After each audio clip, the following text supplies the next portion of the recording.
welcome back to Clothesline. My name is Owen and this is our Clothesline Smackdown review entitled 5 vs 5. And in case you don't know, here's how it goes. I'm going to talk about 5 good things that happened this week on SmackDown, and I'm going to talk about 5 bad things that happened this week on SmackDown. Give the show an overall review, and then I'm going to give it a score between 1 till 10, and there's even a 0 if the show was a complete catastrophe. So let's start things off with the good.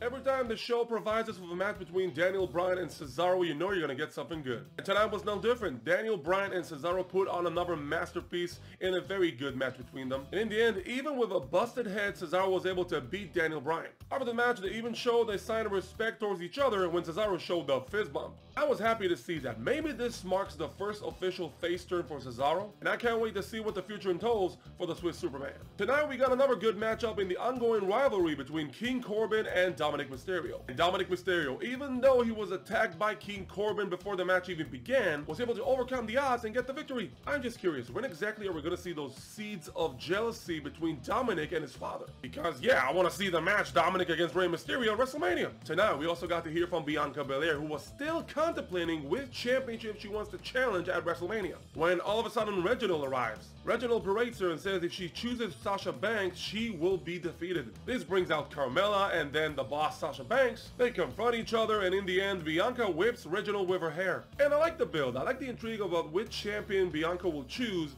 to challenge at WrestleMania. And you gotta admit, both matches seem good on paper. I mean, Bianca versus Asuka, Bianca versus Sasha. Either way she chooses, you know it's gonna be a good match. Tonight we also got to hear from the Rated R Superstar. After appearances on Raw and NXT, it was time for SmackDown to get her dose when Roman Reigns had a problem with that. Roman Reigns said, listen, there's no game here. You need to choose me because I'm the bigger champion. I'm the champion of champions, and you need to choose me before I beat you up. And then the mind games played out throughout the night, with Roman Reigns waiting for Edge to arrive to the arena and say, listen, I want to face you at WrestleMania. And if Roman wasn't about to hear those words, he was about to beat Edge up. So he came down to the ring, he confronted him, and then Kevin Owens arrived. And once again, the intrigue plays out again as Edge is contemplating which champion he wants to choose to challenge at WrestleMania. And also kudos for Edge for acknowledging NXT, something Bianca didn't do. Nevertheless, I still enjoyed the segment to some degree. And the final good thing for this list has to go for the triple threat match for the Intercontinental Championship. Big E versus Apollo Crews versus Sami Zayn. And it was a good match, showcasing all the participants' abilities in this matchup, and in the end, Big E is able to come out with the victory. I already said in the past, I don't think Big E should be Intercontinental Champion, but nevertheless, he had a good match, a good title defense, but I still wish for him to be in the main title picture. So those were the good things, but there were also some bad things.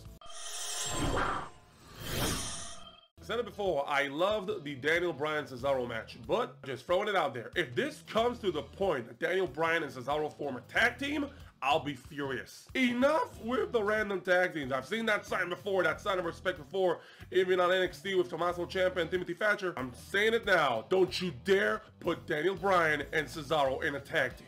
Leave Billie Kay alone. Come on, give her a break. She just wants to help. So yeah, not a lot of people like Billie Kay at the moment as she cost Ruby Riott her match against Bayley. I'm just wondering where this is going, but still, I feel sorry for Billie Kay. You know, there's the expression of a third wheel, and I think it came to fruition tonight with Carmella. Like I said, I like Carmella, but I feel that she was completely out of place tonight in that segment with Sasha and Bianca. I mean, Reginald made sense, but Carmella? She just finished her title feud against Sasha. She wasn't victorious. She was gloating about beating Sasha Banks when she lost 2 title matches in a row. It just felt out of place, and it diminishes his Carmella. I've said it before in Hebrew and I'll say it in English. I am not a fan of the Street Profits. Nothing against Montez and Angelo Dawkins personally, but their persona, their gimmicks are just irritating. And tonight was a good example for that. They're supposed to be entertaining and funny and hilarious and comedic. All that came off of them tonight was that they were irritating as hell, doing that guest commentary all throughout the match, and I just wanted them to go away. They're great in the ring, they're a great tag team, but all these sketches are not doing them any favors. And the final point of the night has to go to Kevin Owens. Really? This isn't over? This is not over? So at the conclusion of tonight's episode, Edge is confronted by Roman Reigns, who wants an answer, and before he gives it to him, he gets stunned by Kevin Owens. Kevin Owens versus Roman Reigns, the rivalry that refuses to die. So what, they're gonna go at it again? Make it stop, make it stop.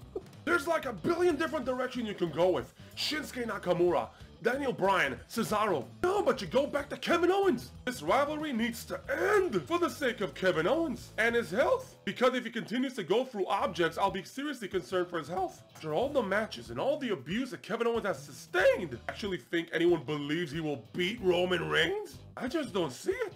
Overall review of the show, it was a pretty decent show with good matches, good story progression, some plot twists I did not enjoy. Nevertheless, I still enjoyed the matches, I enjoyed some of the plot lines, and I can't wait to see how they'll progress. My final score for this show is a 6.5 out of 10. It's a good show, a decent show, and it's a good start on the road to WrestleMania. And that is my review. Now we would like to hear from you. Let us know in the comments below, do you agree or disagree with our score? We would love to hear your comments, and also if you want to stay notified when I'm uploading these videos, hit a like, subscribe to the channel, hit that bell notification button, and I'll see you next time on another Clothesline review. Thank you for watching.